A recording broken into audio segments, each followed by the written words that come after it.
right, y'all. So I'm talking to Josh, and we're trying to coordinate the timing on the interview here. And he hits me up, and he was like, "Hey, listen, we got to push this back. I've got to get my beard trimmed. I have a beauty regimen that I have to stick to." Exactly. You know, it wasn't for the show. Don't mean to make you feel bad. I'm going out of town, so I was like, I had to get it in because I'm taking off tomorrow. Oh yeah, no, that makes sense, man. I appreciate you being on here, man. For anybody that doesn't know, I'm sure you know. This is top ranked Josh Emmett from the UFC featherweight. Um, I mean, kind of doesn't need an introduction, but I gave you one anyway. But how are you doing, man? I'm doing good. I've just been running around, but it's great to be here and hop on the show, man. How you doing? I'm doing good. I'm doing pretty good. I had to do some running around myself. My kids they're in karate, so they had training or whatnot, and as soon as I got out of that, I ran and jumped on this. Um, so yeah, I've been running around as well. But I did have a question for you, and we can kind of dive right into this. You haven't fought since December of 2023, and obviously, for us that don't know you personally, we're like, well, where's Josh? What is Josh doing? What's going on with him? But obviously you've had things, you live life, you have a family and things of that nature.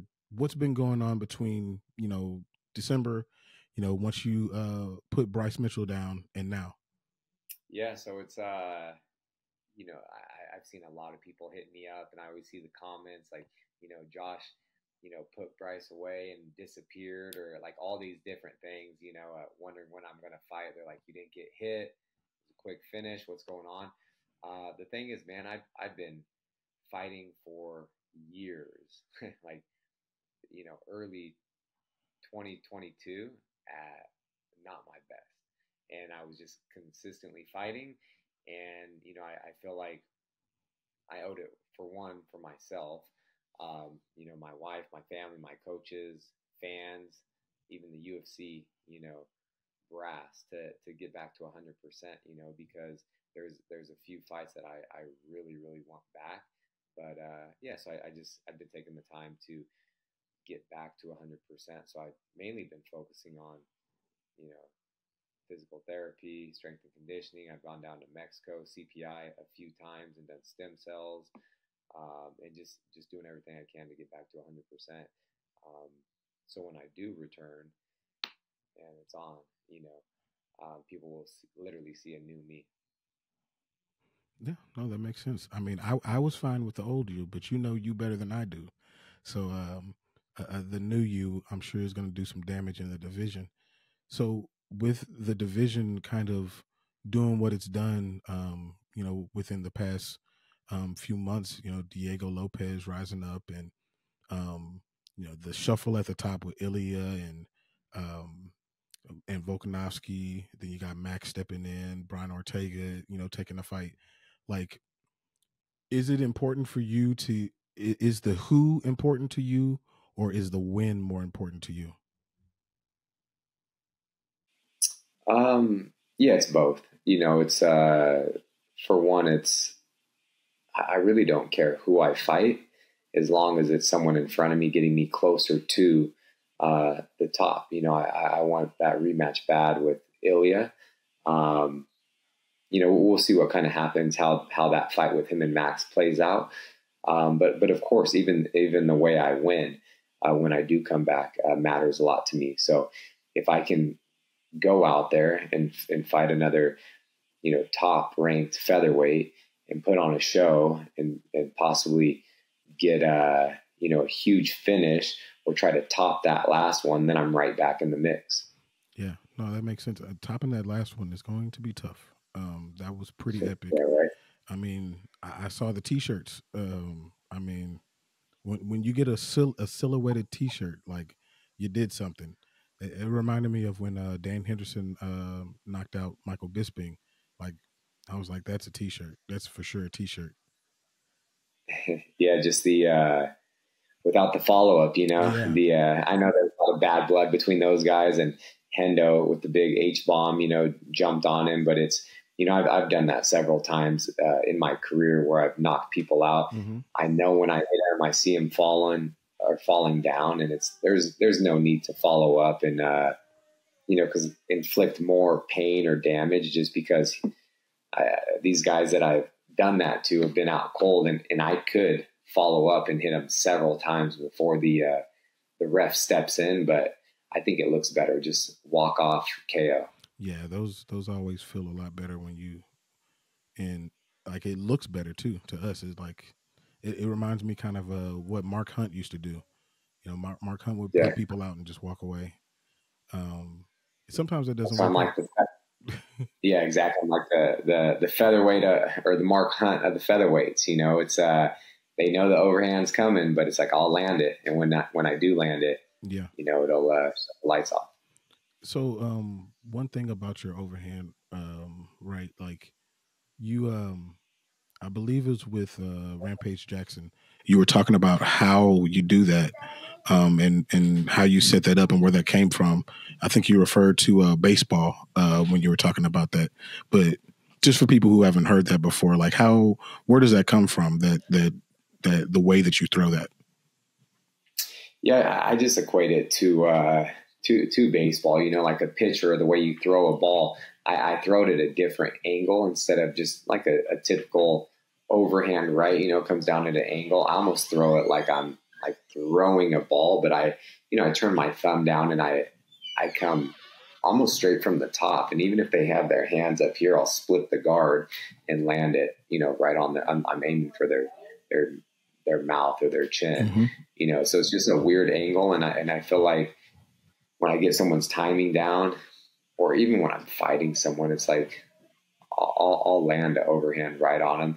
I can, you know, throw it over a jab from a bunch of different ways. I can land that shot. But it's just something I feel like, you know, everyone can throw it, but I feel like I've kind of like mastered that. Even just drilling, sparring, and practice at our gym.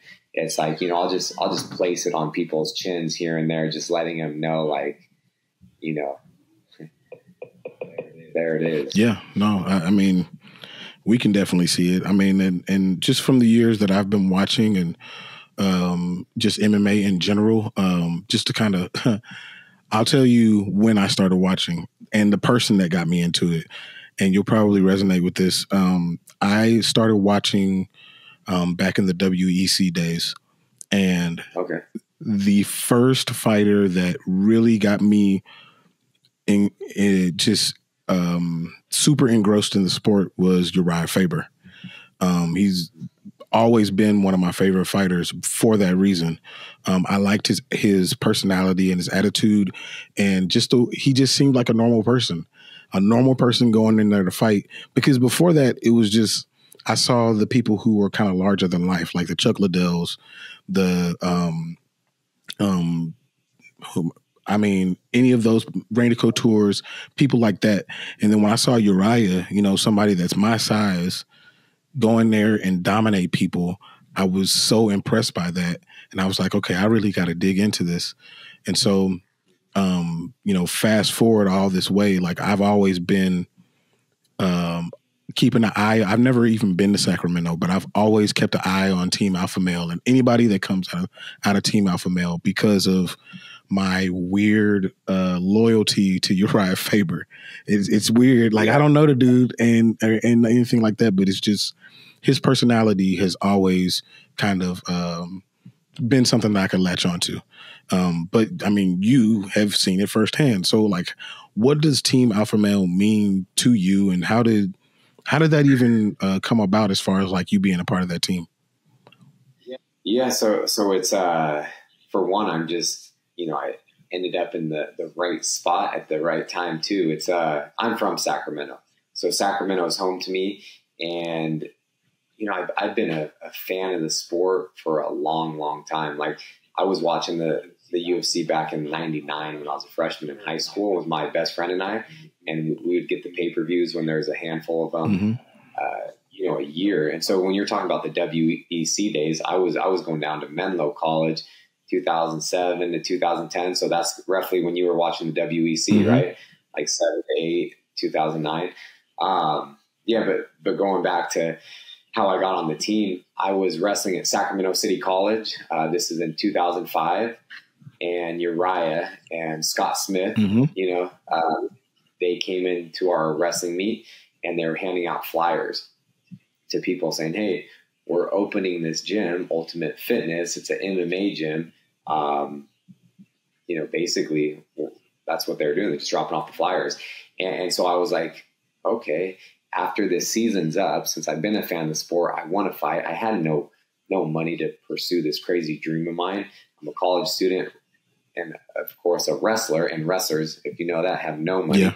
And so so I went in there. I finished the season, and then I went into the gym, and I paid 6 months up front. You know, my dad gave me a check, and I went in there and did that. I started taking just regular classes, you know, because I couldn't just hop into the pro classes yet.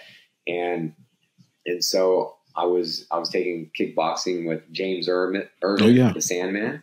He was teaching at the gym. And I just loved it. So I was obsessed with it. I was doing like all these different classes. I would go to the gym and be there for 2-3 classes. And after like 2-3 months, Uriah, you know, he has an eye for talent, and it's his gym. So he's obviously observing and seeing what's going on in his gym. He came up to me a few months later, and he asked me if I was interested in fighting and kind of my background and all that. You know, and I said, yeah, of course I am. And that's why I come from a wrestling background. I signed up because you were passing out flyers at, you know, our meet at Sac City. And he invited me to the pro classes. So then I started to take a few of them, but then I ended up going down to getting a scholarship and wrestling down in the Bay Area at Menlo College. So I was training for, I don't know, a good year. But I wanted to fight, but I also wanted to I just wanted to get better everywhere. So I wanted to get my degree in case fighting didn't want to work out. I also wanted to get better at wrestling because I knew it would transition right into MMA. So it was kind of a win-win. So I did that from 2007 to 2010. I went down to Menlo College, got my degree, wrestled for 3 years at the 4-year level. And then I came back in 2010 and picked up where I left off, maybe trained for 2 months at you know, the pro practices. And then I was going to go pro, but I just wanted to get the feel of fighting and kind of see if there was any other nerves or just kind of what came with, you know, fighting. So we decided to have a few amateur fights. And so I had my first amateur fight maybe two months after training with the pros. Dang. That's fast. Okay. Yeah, I mean, you were ready. You were ready. Yeah, and I feel like with that, and I went in there, and even with MMA, it's kind of, you know, I always tell like a lot of the younger kids and just people in general that ask me like any advice you can give my son. He wants to fight. He's like, what should he do? I'm like, you have to get with a good gym. You have to get with good coaches. Someone that's going to teach them the proper technique, and someone that knows the sport, because it is a shady thing sometimes. So like even my first amateur fight, I was fighting this guy that was supposedly green, but he was like a Muay Thai fighter or kickboxer, even though it was his first MMA fight, and he was from AKA, and they were just trying to set me up. It was one to hit their like up and comers, like their next big thing, and the people that showed up to watch us fight in a bar in Fremont were, you know, guys from AKA. Cain Velasquez was sitting right there, Josh Koscheck, Phil Baroni, John Fitch, like, and the list goes on and on. And they were all there to watch this guy's first, you know, MMA fight. It's kind of crazy. And I'm a fan of the sport. I'm like, oh, damn. But in my corner, I also have Danny Castillo. You know, he's one of my friends and coaches and training partners when I was coming up, or he was coming up in the sport. And then Justin Buckle, so another UFC vet. And so they're talking to these guys. Who are you here for? And they're like, oh, we're here for so-and-so. And they're like, oh, we're here for Josh, you know? Yeah. And they were just talking on the side, like, oh, he's really good, like their guy. And like my coaches, Danny and Justin at the time, they're like, Josh is going to beat his ass, you know? And then we just went in there, fought, and I knocked him out bad in the second round. And, you know, it's, yeah, it was just a crazy journey to think of how long ago that was. It was like 14, almost 15 years ago. It goes by fast. Crazy, man. It goes by really fast. Somebody that you mentioned just a moment ago, and I feel like he doesn't get his just due as a coach, but and I, of course, I remember him fighting is Last Call, Danny Castillo. Like, yep. How do you see him as a coach, and how has he influenced your career? Yeah, no, he's a great coach. He's, Last Call. He was fighting the WEC when you were watching it, and then he got into the UFC, and he, just someone that the way that he would always fight. I feel like we have, with the UFC, we're always taking fights. They don't ever throw us bones. They give us the hardest possible matchups ever, but we never say no. And then we go in there and spoil some people's plans. But Danny's from Sacramento too. And then he was a little older than I was, but he wrestled at Sac City College. So we have, we know the coaches. We're very close with Dave Pachenko and Walt Ulrich. And then he ended up going to Menlo College as well. I was just, I was there after he graduated. But yeah, no, he's a phenomenal wrestler. He comes from a wrestling background. He went on to, he's just an MMA coach. He's a black belt in jiu-jitsu under Fabio Prado, great jiu-jitsu coach at Team Alpha Male. He just knows the game, and he's been fighting at the highest level since he started. And he has so many damn fights under the Zuffa banner. Yeah. So it's like, it's cool to learn from him. It's cool to, even when he was coming up and I was an amateur still, I was his main training partner for his UFC debut when he was going to fight Joe Daddy Stevens. I was mimicking him, and I'm an amateur, you know? So it's, no, Danny's a great coach, very knowledgeable. And, it's cool to be surrounded by some of these, like pioneers in the sport. And, it's weird though sometimes because, like you're saying, time goes by so fast. So when I think about that, it's like he stopped fighting, I think, right before I got in to the UFC. So it's been such a long time, but he's always in the damn gym. He's always lifting. He's in great shape. He has so many personals daily, and he runs his own gym, P2O. So yeah, it's great to have these guys in my corner. Yeah, I've always been a fan of him, fighting wise as well as personal, and just the influence that I can see from, way down here in Texas on the TV screen. I could see the influence that he has on people. It's interesting. Y'all had a similar opponent too. I think both of y'all fought Michael Johnson. Johnson and Lamas. Yeah, that's right. Yeah. And yeah. So I would say, but he beat Lamas, and that's the thing when. Chad Mendez was one of my main training partners, and he fought Lamas too, and then Danny did, and then them just knowing me when I took that on short notice and my second fight at featherweight, Dan just having the insight from those guys that fought a top guy, they're like, oh man, once you touch him, he's not going to be able to handle this power. You know what I mean? They just kept saying that, like, you're going to knock him out. You're not, they fought him, and so we all finished him. He was a good guy, but then even like the Johnson fight too. Danny, I feel like, was winning that fight, and he got caught at the end. So I was like, a little redemption. Yeah, for sure. Man, actually, that's something I wanted to ask you about as far as that Michael Johnson fight. I mean, obviously, it's been years since then, but I feel like he doesn't get his just due as a fighter. He's had some tough situations. He's fought amazing fighters, Habib, yourself, Poirier, but is he really as fast as it seems as he is when he's fighting? Yeah, that's what, like, with me, it's I always give all my opponents like the utmost respect because I watch so much film on them. I've been watching him fight forever.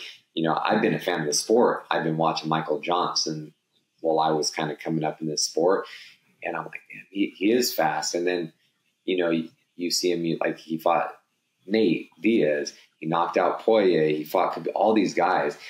He's putting it on him, and then I like to get in there because it's like you really don't know until you're in there. So it's like I want to get hit by them.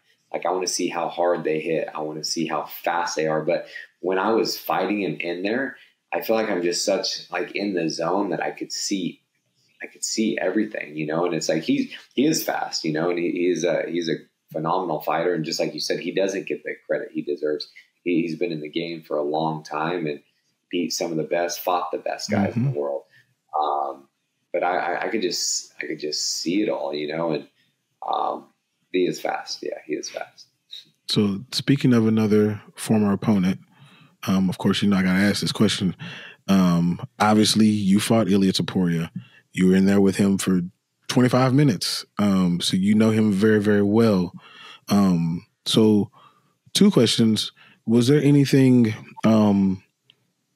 after the fight that you were like, I didn't know that was the situation? Or like, you know, what was your impression once you left that fight with Ilia Topuria? Yeah, just more piss than anything. It's like he really didn't like surprise. Like I knew he was good. Like no one would fight him.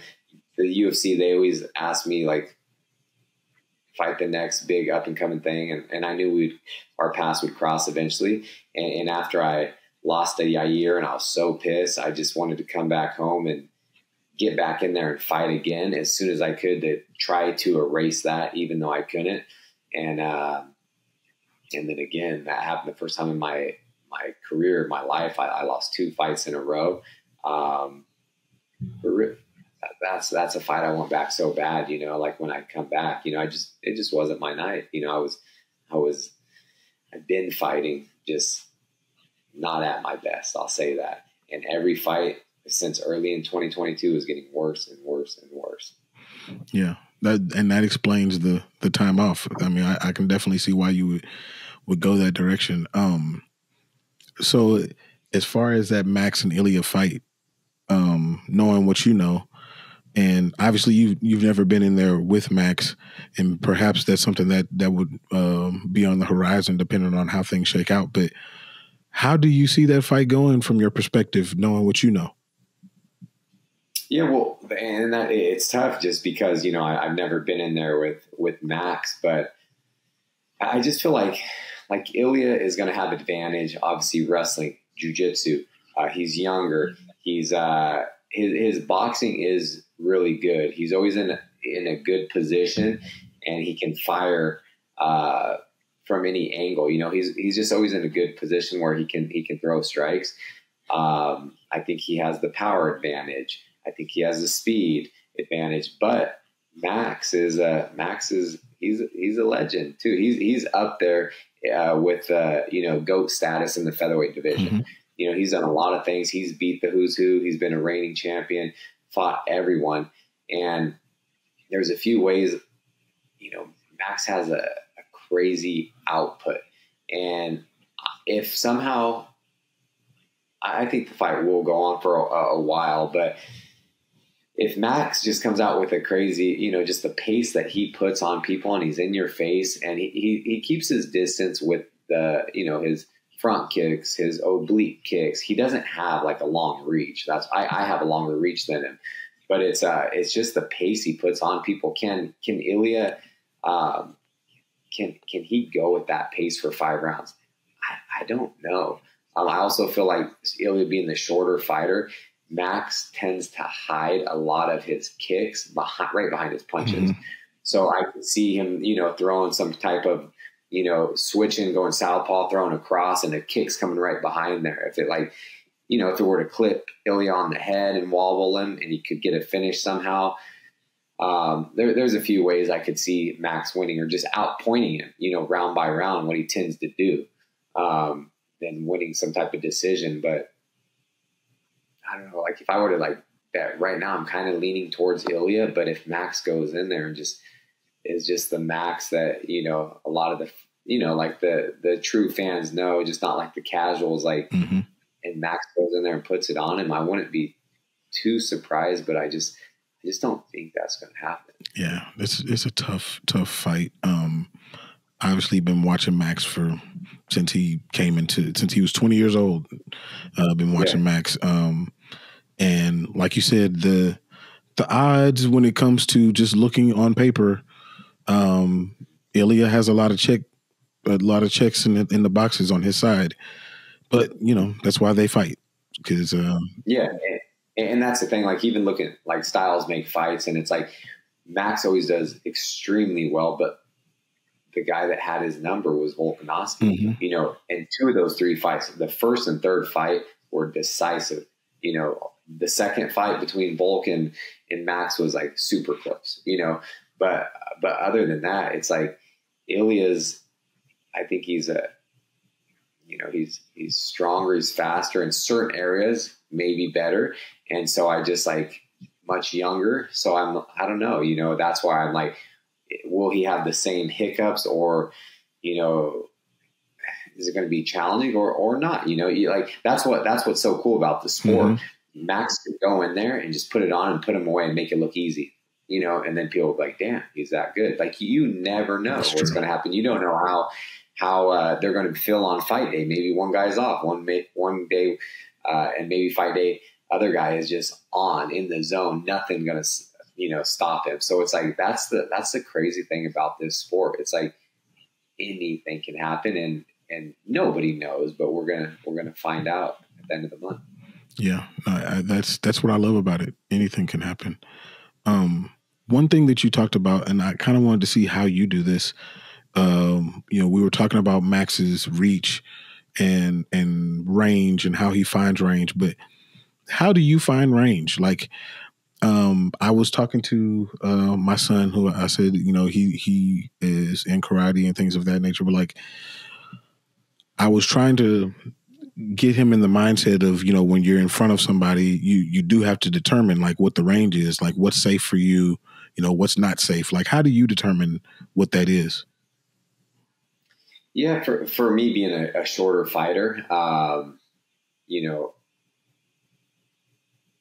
have to get inside. I have to put myself in like a dangerous position, but I enjoy that. Like, I like fighting in the pocket because I feel like I can just, I have so much more power, and everything's in a close confinement. And a lot of times people are taller than me. So that helps a lot with my overhand, like catching, clipping their chin. But as far as finding their range, I'm just like, I don't know, I'll just kind of start feeling feints, fakes. I'll start just pawing out the jab. And it's like, when I can touch them or I can touch their glove, it's like like I know I'm in range to land like a hard cross. So there's multiple ways, like if we were in person, I could just show you what I typically do. But at the end of the day, I like to, get inside and like fight in the pocket, just keep my chin down, just biting on the mouthpiece and just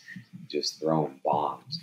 Another thing that you said that I thought was interesting is that a little bit earlier we were talking about a particular fight that you had, and you said that you wanted to get hit by him. You're talking about Michael Johnson, just to see what it feels like when you do get hit in a fight. Does that change your mindset, or how does that make you feel? Do you feel like, okay, now I'm in this fight? Yeah, no, I feel like I'm in the fight once the ref, I feel like not that it's not real or anything, but it's I want to, when I'm in the tunnel and I'm walking out, like I want to get in the mix as fast as I possibly can. So it's like it really sets in when the ref is like, "Are you ready to fight?" And I'm like, "Yeah," And then once the bell rings and we're just like, I'm in the zone, but I hear everyone. I'm very coachable, so I hear everything, but I just want to get hit by all my opponents because I want to see like how fast they are. I want to see how hard they hit. And like I was saying, I give my opponents a ton of respect. Watch film. They fight some of the best guys in the world. And then I feel like I put, like during my training camps, and I spar with a lot of pro boxers, and I feel like boxers, they just hit harder. It's like punches and bunches. The volume is a lot more than MMA. And when I'm doing 10 3-minute rounds of boxing and we'll go like 30-minute rest, that is so exhausting. You know, we're throwing punches and we're sitting in the pocket for, you know, 3 minutes at a time. It's just the volume is insane. And they just, the way they turn over their punches, they just crack harder. Yeah. So when I get into an MMA fight and there's 1, 2, maybe 3 punch combos, you don't see anyone just constantly throwing a barrage because I could just turn it over or like counter and MMA gloves, it's over. Yeah. But when I get hit by some of these guys, I'm just like in my head, I'm like, damn, that's it, you know, like no power. And then my boxing coach Joey, like him and I are so close. He knows me very well, and so he sees when I start doing certain tendencies.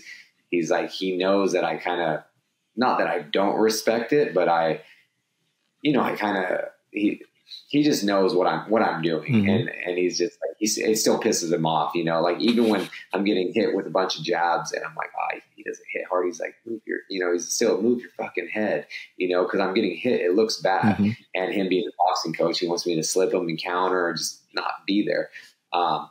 But he knows that the power, I just, not that I don't respect it, it's not like what I was anticipating, I guess you could say. Yeah, no, I mean, that makes sense. Once you feel it and you're like, this is not doing what you think it's doing to me. Or even the speed. I've fought some guys and I come out and they were so slow, like while I'm in there, and I'm thinking, there's no way. I thought they're not messing with me, but I was just thinking like, is this their changeup and they're going to come with some heat in a second? And then the whole round ended. And then the second round came out and they were doing the same thing. I was like, oh my God, this is, you know, it's wild. Yeah, no, that makes a lot of sense. When you're in a fight and, you know, you're getting the best of your opponent and, you know, let's say it's a 5-round fight, like how do you know when it's time to, okay, I think it's time to go ahead and kind of not empty the gas tank, but let me put a little bit more on them to get them out of there. Like, when does that killer instinct switch on for you? Yeah, so for me, it's I'm always trying to finish the fight. So like, I'm not like, you know, like I'll do some stuff where I'm like setting some traps and I'll like trying to draw something out of someone so I could counter them hard. But man, every strike I throw, if it connects clean, they'll go to sleep. Like I'm trying to finish the fight. But one thing I do like, if you're saying like to empty the gas tank, is, you know, I've been a competitor and an athlete my whole life and wrestled. And I can see when people are starting to break and when they want out. And so that's when I'll really turn it on. Like if I can see them just starting to cower away a little bit, or they're, you know, just they're showing me different tendencies and stuff that they weren't doing early on, or it's just like they're actually getting into a fight now and they want to, there's just an ounce that wants out of that fight. That's when I'll really turn it on just to you know, get them out of there. This is what you want. Let's get you out of here then. Yeah, help them out. Yeah, exactly. So this is kind of a more holistic question, and I know that you do like the UFC, but like what?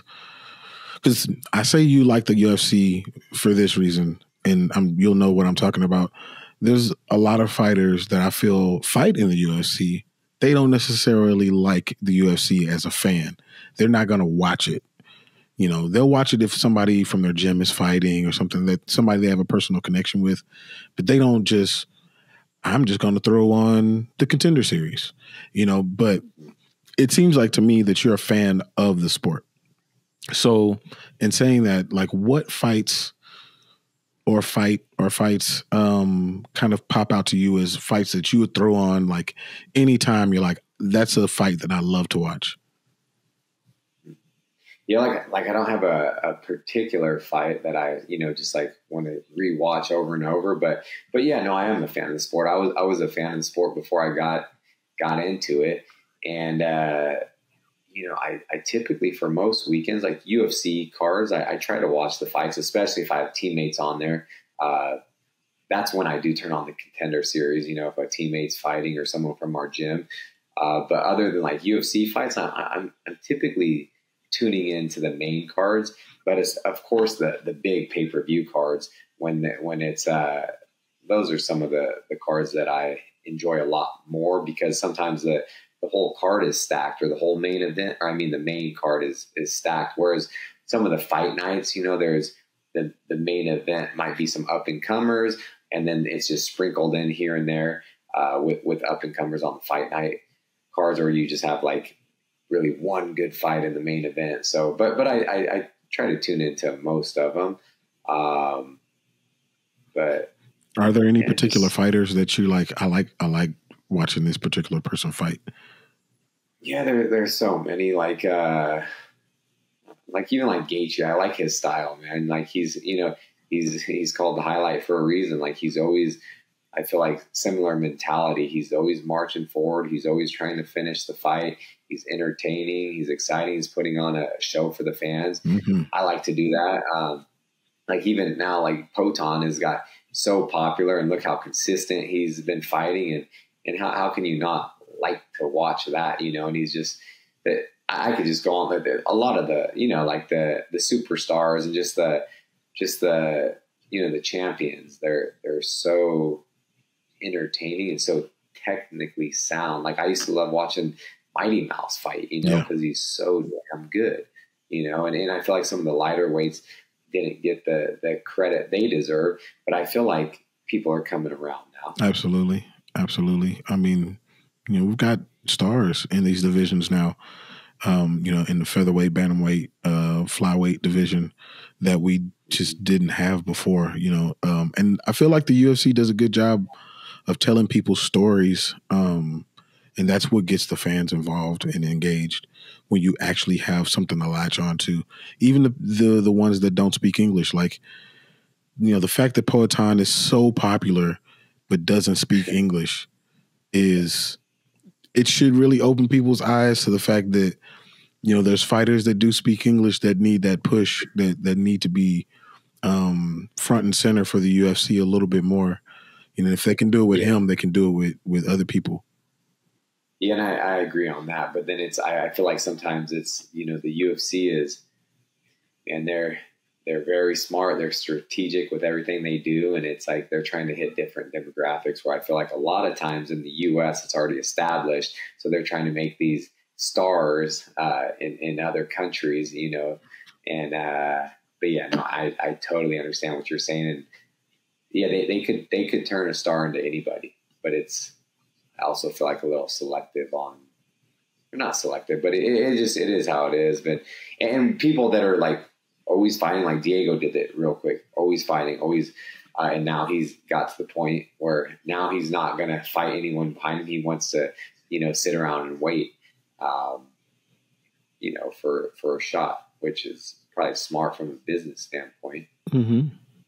Yeah. I mean, it's interesting that you bring him up, because I totally agree. Like, if I were Diego at this point, like, why would I fight behind me? I've already done the grunt work of, fighting repetitively. And I feel like if I'm Diego, I did them a favor in the fact that, everything that happened in the what was supposed to be the Ortega fight, that ended up being the Ige fight, and then the weight changed multiple times, had to weigh in, multiple times. Like, y'all got to give me something at this point. So, like, I don't blame him. I don't blame him one bit for being that way. And that's why with even, but him being the way he is, and then the UFC loves that stuff. And then, they try to push him, because it's like he fought, who did he fight? Yusuf. Or no, right. Sadiq. Mm-hmm. He fought Sadiq. Sadiq was like 12 or 13. He beat him. And then all of a sudden his next fight is Ortega at UFC 300, ranked number 3. And then when that Ige, I was at that fight at 300. So mm-hmm. when it was on a 4-hour notice and Ige was stepping in, I personally knew, I said, this is going to be a much harder fight than the Ortega fight for him.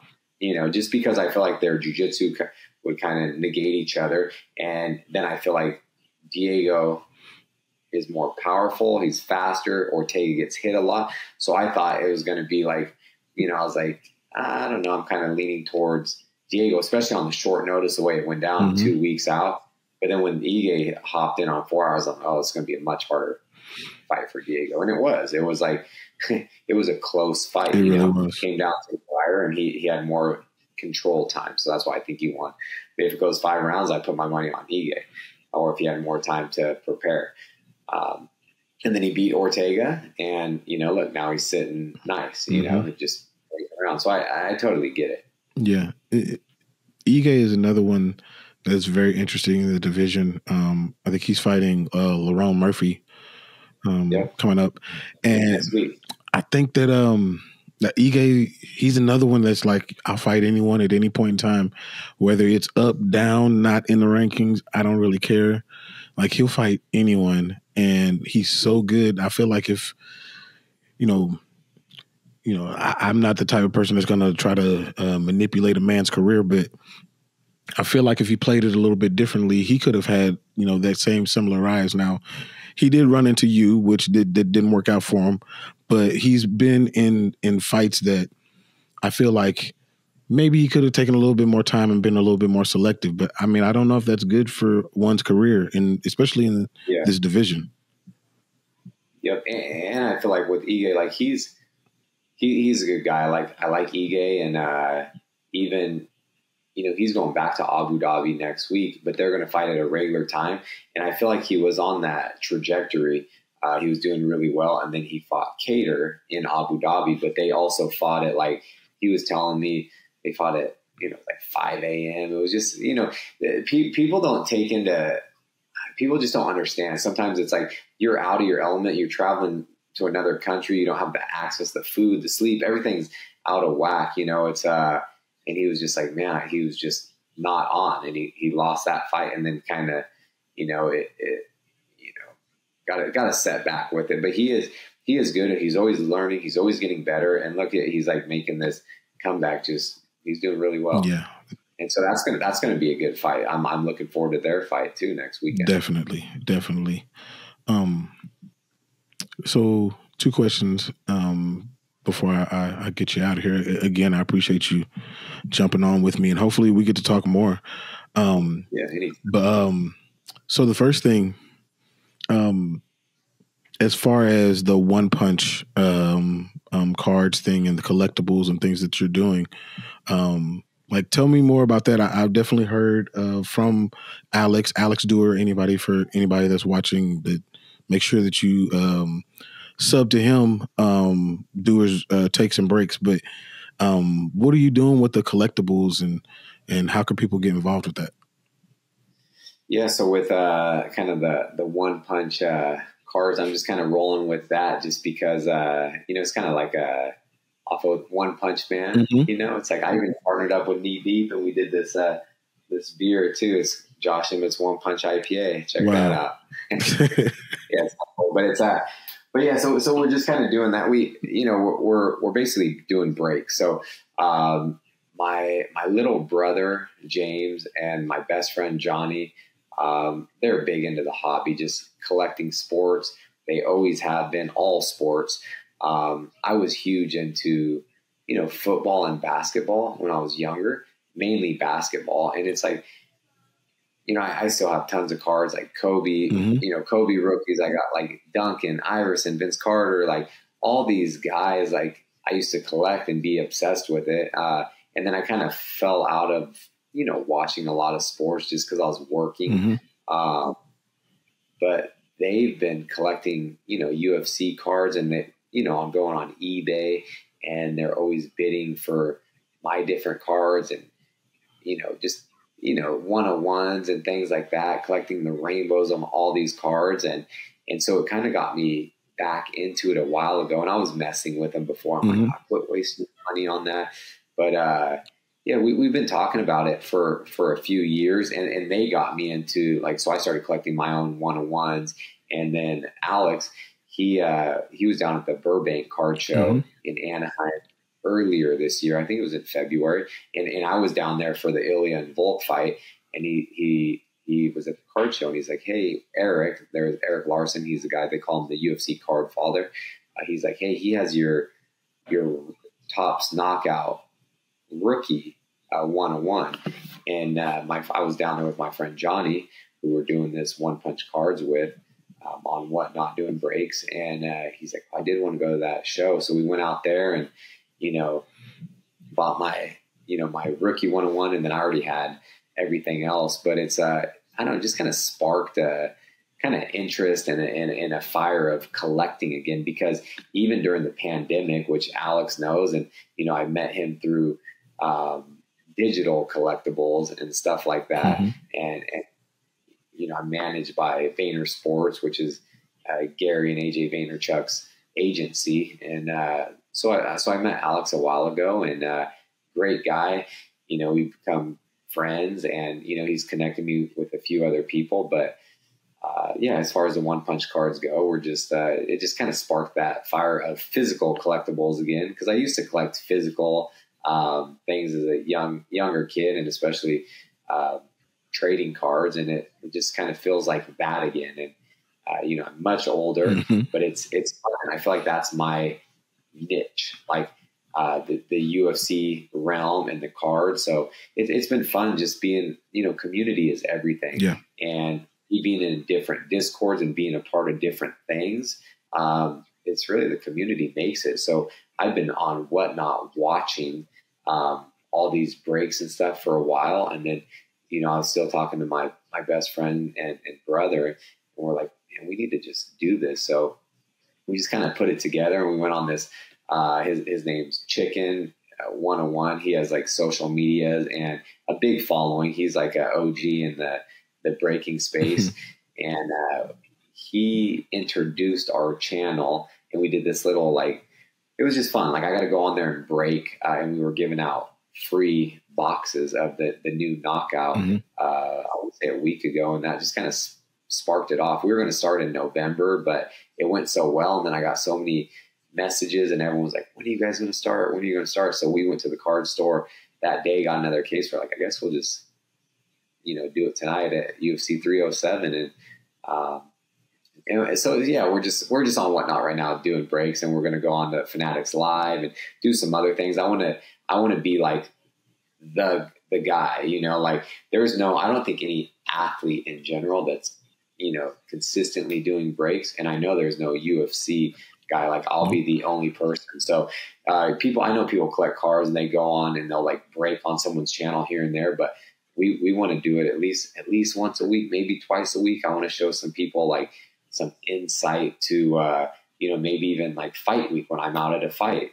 Johnny can be there. He's always at all my fights. So it's like he could be showing, just some of the guys in the channel, like me cracking the pads or doing some stuff. And then maybe he starts, breaking there or doing, we're just going to show some behind the scenes stuff and make it different, for the fans and just the community. I think it'll be, when I do something, I want to do something that people enjoy, and I want to like I want to give it my all and be really good at it and learn, but I want to give value to like the community and just be different. Yeah. And it seems like it has been, got a lot of good feedback. So been having a blast, and only been doing it for a little over a week, and I can't wait for the future and getting everything else kind of situated and see how we grow.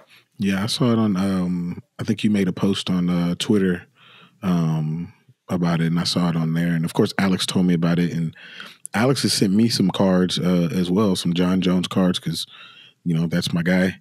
Yeah. And so, yeah, I mean, I could, and, growing up, I collected baseball cards, basketball cards, football cards for forever. So I'm definitely, I can definitely see the interest in the hobby for sure. Yeah. So the last thing I want to ask you, and this has always puzzled me.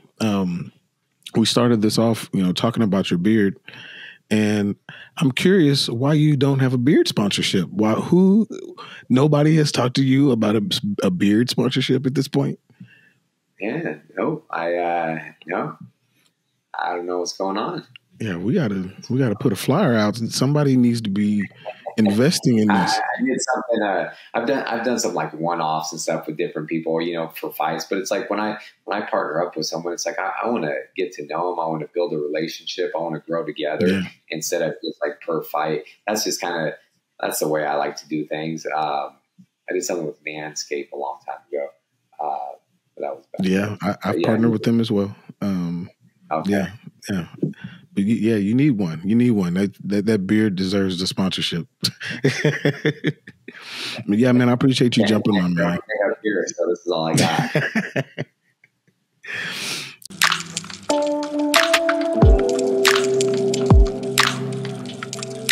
got.